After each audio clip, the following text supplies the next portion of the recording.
Good morning, students. In previous lecture, we have discussed about the Michelson-Morley experiment and failure of this experiment. Now today's lecture on postulates of Einstein theory of relativity. There are two laws of Einstein theory of relativity. First one is the fundamental laws of physics are of the same form in an inertial frame of reference. Second, the speed of light is same in all inertial frame of references. These postulates do not appear so radical at first sight, but they lead to revolutionary idea such as variation of length, mass, time due to relative motion between the body and the observers. So question arises here, we need a new set of transformation equations. As we know that the Galilean transformation, the velocity of light does not remain constant but depend upon the velocity of one frame of reference with respect to other. And moreover, we have also seen that the basic equation of electromagnetism does not keep its form under Galilean transformations. After a long study, we have found that if transformation is non-linear, then the length of the rod would depend upon the region of space it is located in. This would disagree with the principle of homogeneity of space. At last, the transformation from one frame to another should be a linear one. So Laurentez obtained the transformation equation for space and time coordinates of an event as observed from two inertial frames in relative motion. So we have to discuss here first Laurentez transformation. Let us consider two inertial frame of reference S and S dash be the moving in the positive x direction with velocity b relative to the S as shown in figure. Let the time measurement start when the origin of S frame and S dash frame coincide. So the wavefront of signal of light as seen by the observer and O dash are spherical. So let a signal of light starts at t is equal to t dash is equal to 0. So the distance traveled by this signal in S frame is given by r is equal to ct and r square is equal to c square t square. So we write it as x square plus y square plus z square minus c square t square is equal to 0. Similarly, we have written for the S dash frame, that is x dash square plus y dash square plus z dash square minus c square t square dash is equal to 0. Okay, since we have assumed that the S dash frame is moving along x axis, so y dash is equal to y and z dash is equal to z. So the above these equation can be written as x square dash plus y square dash plus z square dash minus c square t square dash is equal to 0. Let it be equation number 1. Due to homogeneity of space and time, x and t should be linear function of x dash and t dash and vice versa. So let the relation may be in the form of x dash is equal to ax plus bt and t dash is equal to mx plus nt, where a, b, m and n are constant which have to be determined. The coordinates of O dash as seen in S frame will be x is equal to bt and the coordinate of O dash as seen in S dash frame is x dash is equal to 0. So we have put the value in there, a bt plus bt is equal to 0. Then we have calculate here b is equal to minus ab. Similarly, we have put the value of x in above equation and calculate x dash is equal to bt and t dash is equal to nt. So the ratio of x dash upon t dash is equal to b upon n. But x is equal to 0 denotes the point O and x dash. T dash are the space and time coordinates of O as seen from S dash. So x dash upon t dash is equal to minus v. From 5 and from the above equation, b upon n is equal to minus b and b is equal to minus n into b. So if n is equal to a, then putting the value of b and n in above equations 2 and 3 की बात कर रहा हूँ, then we get the desired result x dash and t dash. So by comparing these coefficients of equation, then we have a square minus m square c square is equal to 1, a square c square minus a square b square is equal to c square, and ab plus mc square is equal to 0. So we have to calculate here a square b c square into 1 minus b square upon c square is equal to c square. इस equation की अगर हम बात करते हैं इस equation को, then we have calculate a is equal to 1 upon 1 minus b square upon c square, right?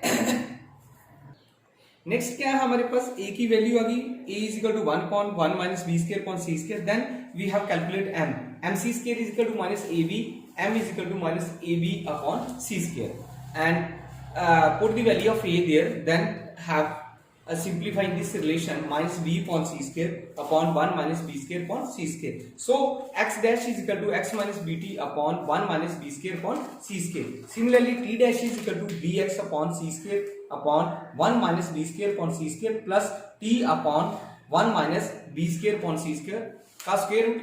अब सिंप्लीफाई किए इस दोनों इक्वेशन को, then we get the desired result p minus bx upon 1 minus b square upon c square. So we have x dash value, y dash value, z dash and t dash value. These are the Lorentz transformation equation. They transform the coordinate x, y, z and t are unprimed frame of reference s into the coordinates x dash, y dash and z dash are primed frame of references as. The inverse Lorentz transformation equation can be obtained by changing b to minus b and primed quantity into unprimed quantity and vice versa. So in this way we can get the desired result of inverse Lorentz transformation equations.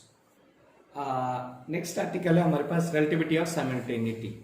Before to discuss this, observer in relativity, इसकी definition हमें पता होनी चाहिए कि observer in relativity क्या होता है.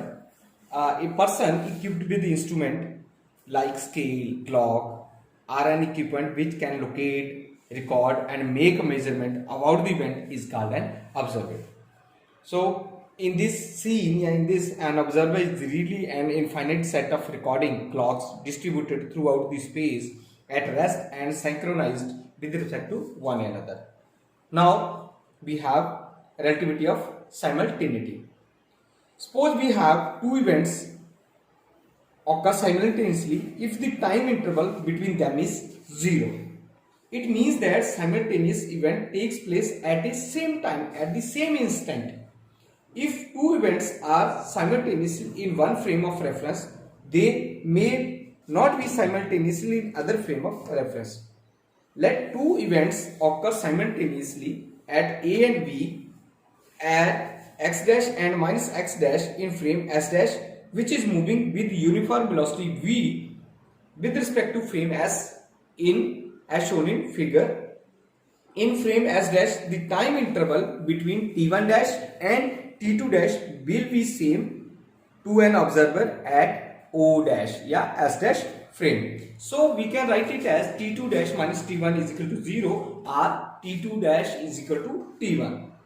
The coordinate of the points a and b of occurrence in s will be different if x1 and x2 are coordinates of points a and b in frame s. Then from Lorentz transformation, t1 dash is equal to t minus b x1 upon c square upon 1 minus b square upon c square. Similarly t2 कर सकते हैं हम लोग, t2 dash is equal to t2 minus b x2 upon c square upon c square upon 1 minus b square upon c square. Then by using this equation, by using the equation number 1 t2 dash minus t1, this equation, so suppose this is our equation number 1, अगर मैं इनको calculate करता हूँ या equate करता हूँ, then we have get this type of result, t2 minus t1 is equal to b upon into x2 minus x1 upon c square, या x2 not equal to x1 and t2 minus t1 is equal to 0, we can say that t2 not equal to t1. It means that the event may not appear simultaneously in s frame. Length contraction, ये exam के लिए बहुत important है question कैसे frame up होता है. Prove that the length of a moving rod appears shorten by a factor 1 minus b square upon c square in the theory of relativity, right? Now how to solve this equation, yeah, solve this articles. Let us now derive a relation between the length interval in two different inertial frame. Let us consider a rod laying at rest along x axis, x dash axis and in s dash frame. An observer in this frame determine the coordinates of ends as x2 dash and x1 dash and measure the length of the rod, which is equal to L naught. So we can write it as L naught is equal to x2 dash minus x1. L naught is the length of the rod as measured by the observer in the frame S dash in which it is at rest, and it is called the proper length of the rod. Suppose the frame S dash is moving along x direction with uniform velocity v with respect to another frame S. So we want to find out the length of the rod as it appears to an observer in frame S. For this, if x2 and x1 are the coordinates of the ends of the rod measured by the observer in the frame S, या at any time t, या at any instant t, then x1 dash is equal to x1 minus bt upon 1 minus b square upon c square. Similarly, x2 dash is equal to x2 minus bt upon 1 minus b square upon c square. Right? If the length of the rod in S dash frame will be given out, या will be calculated x2 dash minus x1, then is equal to x2 minus x1 upon 1 minus b square upon c square. तो वो L not के बराबर है, वो that is x2 minus x1 L के बराबर है. हमने वहां वैल्यू पुट कर ली. Then we have L is equal to L naught 1 minus b square upon c square. L naught is the proper length and L is the length of the rod measured in S frame. अब यहां से क्या जो discussions है कि since 1 minus b square upon c square less than 1 है, अगर तो लेंथ जो होगी है, जो length of the rod in S frame है वो लेस देन है प्रॉपर लेंथ से. This fact is reciprocal. The result will be same if the rod is stationary and observer is in motion. Since the contraction of length takes place in the direction of motion and there is no contraction along the perpendicular direction, because y dash is equal to y and z dash is equal to z. If second case क्या, if velocity less than c है, then no length contraction. ठीक है. If less than, अगर b is equal to c के बराबर हो जाती है, वेलोसिटी ऑफ लाइट जो है उसके बराबर हो जाती है, then l is equal to 0 which is not possible, क्योंकि हमने रॉड तो रखी है. अगर b जो है वो ग्रेटर देन c हो जाती है, then 1 minus b square upon c square जो फैक्टर है वो इमेजिनरी है. It means that l is imaginary which is not possible. So we find that no material object can travel with velocity equal or more than the velocity of light. Next जो important article है वो है हमारे पास relativity of time या time dilations. ये भी बहुत important है. The time interval between two events also appear different in two inertial frame moving uniformly relative to each other. To derive a qualitative relation between time interval between different frames, consider a clock placed at a point x dash in the frame S dash, which is moving with uniform velocity v along x axis with respect to frame S. Suppose at any instant the observer of frame S dash for which clock is at rest, find the time t dash is equal to t1 dash. So t1 is equal to t1 dash plus b x dash upon c square upon 1 minus b square upon c square. Similarly t2 के लिए आ जाएगा. अब t2 minus t1 calculate किया हमने, वो क्या आ गया, t2 minus t1 is equal to t2 dash minus t1 upon 1 minus b square upon c square. अब t2 माइनस t1 टाउ के बराबर, टाइम ड्यूरेशन को हम टाउ से लिख रहे हैं और चेंज इन जा वो टाउ नॉट से लिख लिया हमने. अब फिर वही सेम डिस्कशंस आ गई हमारे पास कि अगर 1 minus b square upon c square less than 1 है फैक्टर, तो tau greater than tau naught है. It means that the time interval noted by the observer with respect to whom the clock is at rest is smaller than the time interval noted by the observer with respect to whom clock is in motion. Yeah, in other words, I can say that the clock at rest in frame S dash appears to observer in frame S dash to run at a rate which is slower than the rate observed in frame S. So this effect is called the time dilations. Second case क्या आता है हमारे पास, if b is equal to c के बराबर आ जाता है, then 1 minus b square upon c square का square root is equal to 0. So it means that tau is equal to tau naught upon 0, वो इन्फिनिटी है, कभी पॉसिबल नहीं हो सकता है टाउ। तो if b greater than c है, then 1 minus b square upon c square imaginary है, which is not possible. So we find that no material particle can travel with the velocity equal or more than the velocity of light. So ऐसे हम लोग जो experimental evidence of time deletion है वो हम nuclear physics में भी पढ़ते हैं, डीके ऑफ म्यू मीजोन्स है, डीके ऑफ पाई मीजोन्स है, ठीक है, ऐसे ऐसे हम कैलकुलेट्स कर लेते हैं इसको। Hope you enjoy this lecture, thank you very much.